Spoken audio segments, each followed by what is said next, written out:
and welcome to the Wellness with Juanita podcast. I'm your host, Juanita Nagai, an American living in Japan for 20 years. I've gone through some massive life changes and crises in my 20 years here. At its bleakest, I felt very isolated, alone, and helpless in the face of what was happening. I relied on alcohol and cigarettes to get through it the best I knew how, which worked until it didn't, and everything fell apart. I made it through with a little help from my friends, a fledgling mindfulness practice, and learning how to become my own strongest ally. I quit drinking and smoking, worked my way through my grief, found ways to forgive, created new connections, and started a regular exercise, meditation, and self-care routine. I've also become a national board certified health and wellness coach along the way, and developed a desire and passion to help others on their own personal journeys. This podcast is all about change, growth, healing yourself, learning how to get back up after life kicks you down, and exploring mindfulness and self-compassion as incredible tools available to each and every one of us to do just that. Hello, and welcome to the Wellness with Juanita podcast. I'm your host, Juanita Nagai, and today I will be talking about how to actually make the space in our lives, in our very busy, overwhelmingly fast-paced, distracted, kind of almost frantic, it feels like at times, lives, and how we actually create some space and some time for ourselves and for the self-care rituals and practices that we would like to include in our lives. I think just about everyone on the planet can relate to feeling like they are time pressed, feeling like there just simply aren't enough hours in the day. And we very, very often tend to put ourselves and our needs at the bottom of the list of things to do. And so at the end of the day, we might have woken up with the best intentions for doing something for ourselves or finally getting to that one thing, whatever it is, but it often happens that it just kind of seems to slip through the cracks until it's the end of the day and you realize you didn't have a chance to do everything that you wanted, and especially that. So today we're going to talk about how we make that space. And I think it's an ongoing process. And I think it's definitely something that isn't like you do it once and then you're done. I think that instead of thinking of this as make the space, it's a making the space. It's a continual process, and we have to go over and over daily, weekly, monthly, and a continuous regular practice to kind of check in with ourselves and see how we feel and what we need more of or less of in our lives. And we do this naturally, I think, and organically in so many little ways. Some things as simple as just putting on something, your favorite music, right? Listening to a song that you really love and singing aloud really loud in the car with the windows down, or dancing around the kitchen as you're cleaning up after dinner or something like that. We do little things for ourselves throughout the day, but maybe we just don't recognize that that's what we are actually doing. And I think part of this is actually putting a little bit of attention and intentionality behind it to recognize how easy it can be. Something as simple as listening to your favorite song can be just a little burst of energy or a little connection with yourself, something that's just for you that makes you feel a little bit better. And recognize that we do those things, or we can do those things, that self-care doesn't have to look like long bubble baths or spa days or spending your money on some ridiculous new smoothie or something.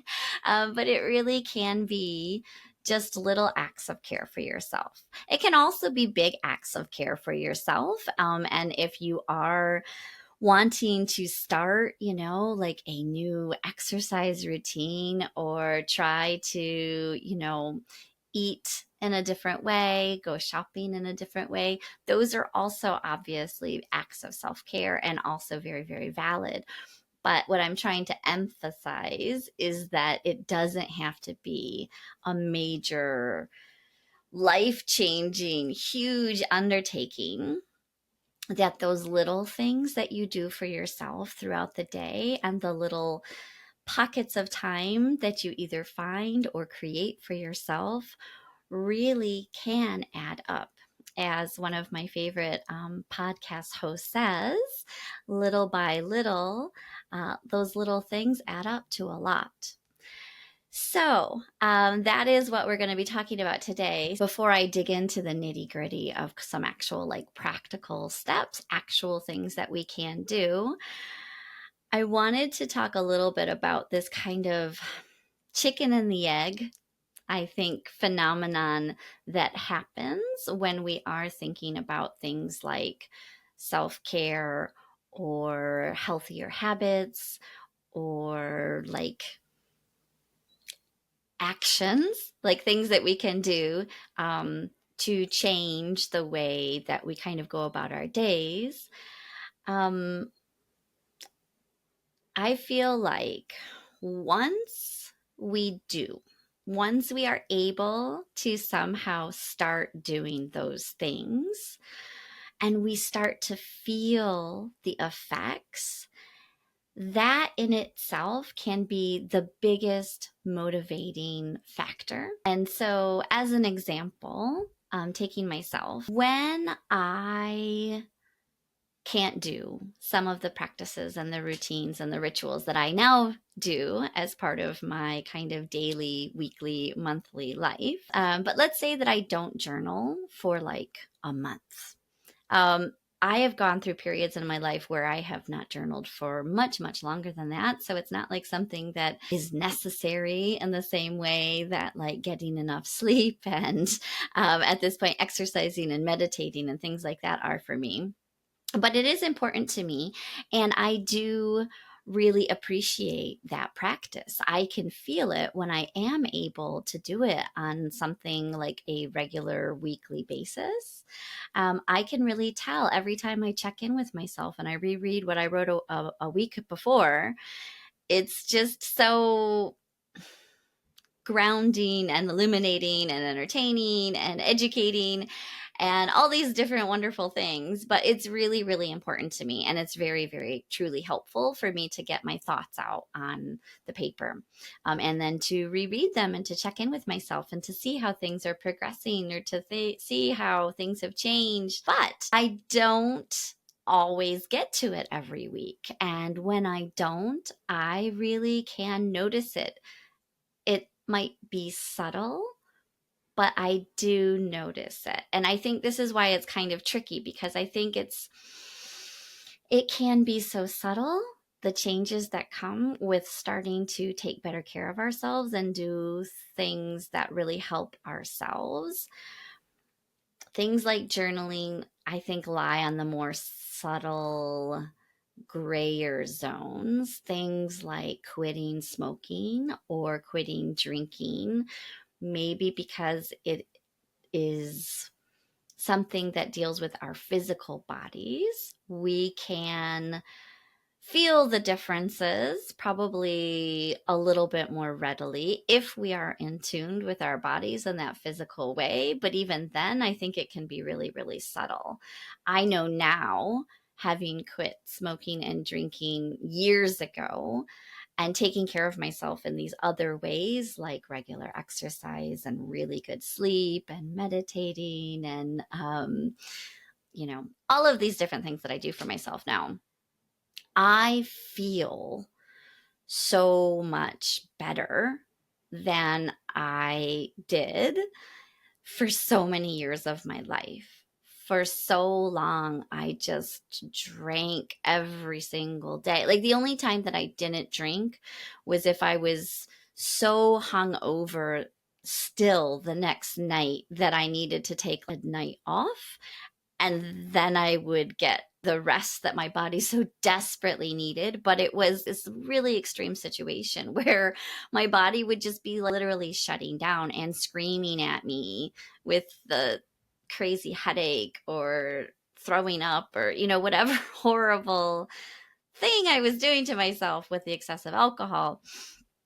But that's how I lived. Like, it was like, okay, I had a day off, but now I'm feeling better, so I'm going to drink again. I mean, I wasn't always drinking to extreme excess, but I was drinking basically every night. And so I wasn't getting enough sleep, and I wasn't, just physically everything was connected. And I just can tell now that I have stopped doing that and kind of stopped torturing my body, how much better I feel and how much clearer headed, and the energy and just everything. Like, I just feel so much different. But that's kind of a long-term, bigger picture, looking back, say, 10 years ago and now. So it's really hard to kind of do something and see this instant change, right? However, those changes really can be felt. And I don't know, maybe this is where self-awareness and reflecting and keeping track and some of the things that I'll talk about later all come into play, so that we are able to kind of notice what our experience was like before and how it feels now. I do think that it's so important how we're actually feeling within our physical bodies, in our minds, emotionally, all of these different layers of how we perceive our reality. I think that experience is what motivates us to continue to do the things that we do, that we find that help us. So, for example, I meditate every morning, around 20-ish minutes. And sometimes I do want to just lie in bed, especially as it's getting colder now. The covers are very tempting, but it's really important to me. And I know how I feel when I don't do it. I know how important it is to me to continue to do that practice. And so that's what continues to motivate me to just get up and sit on the cushion every morning without fail. I think, though, what happens if we are especially kind of in a downward spiral of feeling overwhelmed or stressed out or have a lot going on in our lives, that first step is such a huge hurdle that it's really, really hard to start. And then it's like, how do you feel the difference if you can't even begin? So here's you on this side of the line of starting or trying the new thing, whatever it is. And here's you on the other side that has successfully been doing the thing. But that in between is so hard. And that's why I do what I do. And one of my instructors, I love this quote. I use it all the time. Thank you, Jenny. But she said, if it was easy, everybody would be doing it. And it's so true. We know the benefits of taking care of ourselves, and we know how important self-care is, or healthy diet, and good sleep hygiene and exercise and all of these mindfulness practice, all of these things we know theoretically and intellectually that they are good for us. But if we don't actually feel how they do make us feel better, it's really, really hard to continue to do them if you never start in the first place, I guess is what I'm trying to say. So I feel like it's a bit of a chicken and the egg kind of a thing, or some kind of catch-22. And if you are, like me, a busy working mother of small children, it's even more exceptionally hard to try and think about how to add on one more thing to your day, whatever that thing might be. It just feels like it's just way too much. And it could be. I mean, if you are completely maxed out, if you are completely overwhelmed and burnt out, then yes, listen to yourself, listen to your body, and don't try to add on anything extra.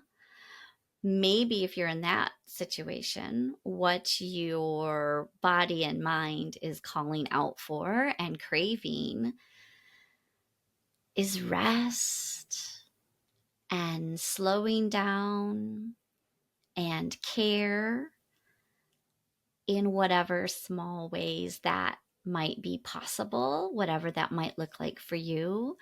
Maybe that's prioritizing rest. Maybe that means going to bed with your kids at night, thinking about what chores you can not do. But I think that when we are feeling that momentum and that buildup and that pressure, that is our bodies and that is our minds telling us enough is enough. You're at your limit.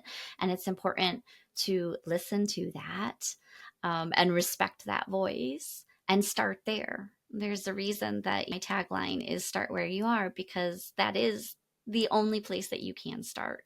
So if you are in that kind of space, start very, very slowly and very, very gently, and just think, what can I do to help myself even a tiny little bit? Can I give myself one song in the car on the way to work? Or can I give myself the gift of sleep, going to bed with my kids and dishes be damned from time to time? The dishes are always going to be there. There's that. Like if you're in a really, really, really dark place, I'm not going to sit here and be like, you should go out and start running or doing yoga or something. That's not what you need. So we really need to listen to ourselves and our unique individual situations.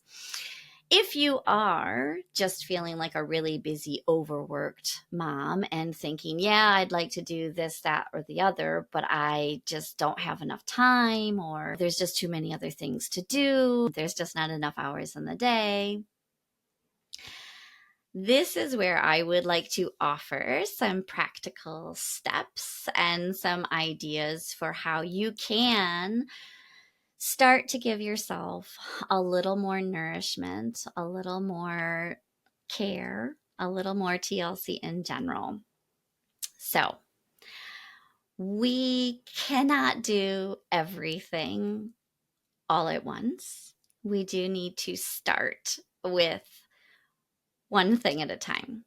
So, what I ask of you first is to think about what you would like to change. What is most important and what is taking priority for you right now? So, if you feel exhausted all the time, if you need more sleep, if you're looking for more energy to get through your days, let's pick sleep as an example. That is where you start. Okay. So you really need to dig in and think, what is most important to me? What do I really want to change? What is calling for my attention the most right now? So if sleep is the big thing, next, think of 2 things that you could be doing that would help you get to that bigger goal, and make these ing verbs. Okay, so think of 2 things that you could be doing that would be helping you towards that bigger vision or bigger goal. So maybe one is leaving your phone plugged in another room before you go to bed at night. There's one. Maybe another thing is reducing caffeine intake. There's another thing. After 3 p.m. Let's be specific, okay? So those are 2 things that are kind of like longer term action steps that you could be doing to kind of put you in the direction of getting some better quality sleep. And then from there, take another step back and think of one really, really small baby step that you could try in the next week that is in support of one of those two things. So let's say that you're thinking about the reducing the caffeine intake. Let's say that you have a habit of relying on energy drinks or coffee in the late afternoon to try and get you through, but then that has the negative effect of making it more difficult for your mind to kind of wind down and actually go to sleep, even if you're getting into bed at a decent time or something. So that first baby step, maybe that is cutting out the caffeine or cutting out the energy drink after 3 p.m. or after 5 p.m. One day in the next week. Let's say it's on a Sunday because you want to wake up as best you can for your Monday morning, get a fresh start to your week. So that's the first little tiny baby step. And you try it out. Okay. So the important thing with the baby step is that it's something that it feels doable and feels like you're like 80% sure that you actually can and will do it. Or think of something, I love this idea of think of something that's like so embarrassingly small that you'd almost be embarrassed to tell someone about it, right? So maybe it is just like, okay, no Monster Energy drink on Sunday anymore. That's what I'm going to do. And then what you do is keep track, okay? However that looks for you, there are apps for like everything these days. So I'm sure you could find an app if that is your thing, if that feels convenient and supportive. You can go old school. You can do sticker charts. You can make notations on your wall calendar in your kitchen or a note on your phone, something that's going to be relatively easy for you to do because, again, we don't want to create more work for ourselves, right? But something that you can keep track so that you can then, in a regular fashion, go back and say, hey, I was able to eliminate the Monster drink on Sunday. Great, awesome. Let's see if I can do that now 2 days a week or 3 days a week. And just take things in incremental stages like that. It's not really sexy, it's not really exciting, but it is the way that you can very slowly build towards a better habit. So maybe then a month from now or 2 months from now, you find that you've been able to eliminate the late afternoon coffee and energy drinks. So that is kind of the practical step-by-step idea of how this kind of works. The other thing that I will say is something that I think we often don't do.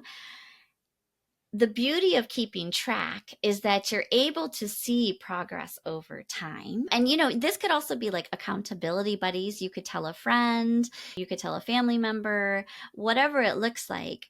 But if you're keeping track, then you have a way to look back and say, hey, look how far I've come. This is where I was, and now here I am here. And celebrate those wins. If in a month or two you're able to eliminate that caffeine that you know is detrimental and it's not helping you, celebrate that. Whatever that looks like to you. Maybe you get yourself a little treat, or maybe you take yourself out to a movie you've been wanting to see, or have a fancy lunch, or think of a little way to reward yourself and pat yourself on the back. It's important to celebrate our successes because it's so easy for us to just think of all of the negative things or how far we still have to go. The negativity bias is really, really strong within all of us as humans. It's not just you, but that's why I think it's so important to try and counteract that and to recognize the steps that we are taking to try and better ourselves ultimately. So that's kind of the practical step by step. And I just wanted to share because for me, this is such an ongoing process. This is why it's making the space and not just make it and then you're done. I struggle with this myself because we do have competing demands on our times. We are busy. We have lots of responsibilities, lots of obligations. Right now at this time of year in the fall, I love this weather. It's finally blessedly cool. It's just so great. And I want to go camping. My body, my heart, my soul is really wanting to go out and go camping, but I have work, my husband has work, my daughter is doing sports. Our weekends are really busy as well. And it's so easy for me to think I need to do this and I need to do that and I need to do the other, and there's only so much time in the day. So maybe I shouldn't do yoga today. Maybe I just don't have time to read my book in the afternoon. Well, my journal can wait. So all of these things are decisions that I have to consciously make. And to be totally honest, sometimes I do prioritize work. Sometimes I do say, you know what, that laundry pile is just so huge. I have to just go through it and do it today. However, if I do that enough days in a row, if I continue to choose the work obligations or the housework responsibilities, all of the things that need to be done and not the things that need to be done for myself, I really truly feel it almost immediately. And I know that I am so incredibly lucky that I am in a position and I have created a life for myself now where I do devote a significant portion of time to self care, basically. And I know that when you're working full time and you have a house and a husband and kids and other responsibilities, like there literally just aren't that many hours in the day. But when I was in that position, I took a good hard look at what my daily routine did look like and kind of tried to identify my secret pockets of time. So, one was my commute. So, when I was sitting on the train, instead of playing on my phone, I made it a priority that I would read for pleasure on the way there, because reading is one of my self-care practices. And then on the way back home, I would listen to a guided meditation. It was important to me to devote that time because I didn't always wake up and do a meditation in the morning at that point. So it was kind of like my backup. Here's my train time, and here's my in the morning or before my kids go to sleep meditation blocks.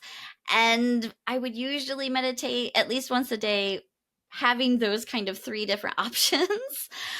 So my commute was definitely one thing.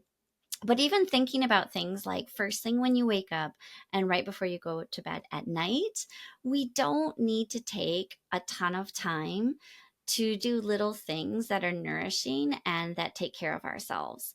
So, can you wake up 5 minutes earlier or 10 minutes earlier and just sit, have a little mindful moment, or set an intention for the day? Just close your eyes and think what springs to mind. What is your intention for the day? Or what do you want to hold on to? What do you want to remember? Little things like that, they kind of just remind ourselves that we are important and that we are a priority and that we are going to do our best to try and hold on to that affirmation or mantra or reminder, whatever you want to call it, throughout the day. Even if you don't remember it until you go to bed that night, you do know that you set that intention for yourself in the morning. Likewise, before you go to bed at night, can you give yourself 5 or 10 minutes to have a gratitude practice? Before I go to sleep every night, I have a little note on my phone, which is not ideal. It's actually better if you write it down with pen and paper, but this is what works for me. And I write down 3 things that I was grateful for from that day, or things that were beautiful, or I appreciated, or just something, a little glimmer of goodness in my day. And that practice has been repeatedly proven to be so beneficial for so many different reasons. And again, it doesn't cost any money, it doesn't take much time, but it's the practice of trying to remember to do these things and to try and integrate them into our lives that they slowly can build into bigger and bigger changes. So, for my takeaway for today's episode, I will leave you with that. Doesn't cost any money. It doesn't take a huge investment of time, but can you experiment with giving yourself 5 minutes first thing in the morning when you wake up and 5 minutes last thing right before you go to bed?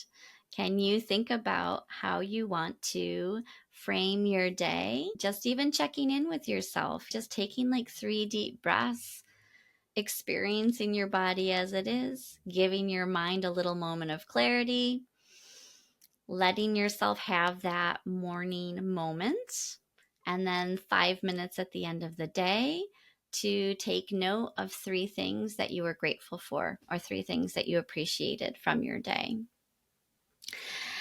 So thank you so much for tuning in to my podcast. As usual, I really, truly appreciate anything that you can do to spread the word and share the love, tell your friends. Ratings, reviews, comments, and all of those are really greatly appreciated.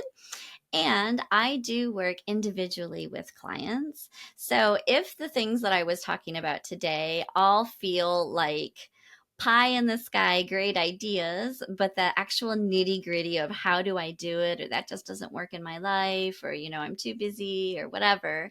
If you felt lots of but come up, please reach out, because this is what I do. And I find a way to work with people individually to find what works in their actual lives to start putting into practice some of these things that are important to them individually. So do reach out. You can find my website information and all the show notes. But until next time, I thank you so much for tuning in, and take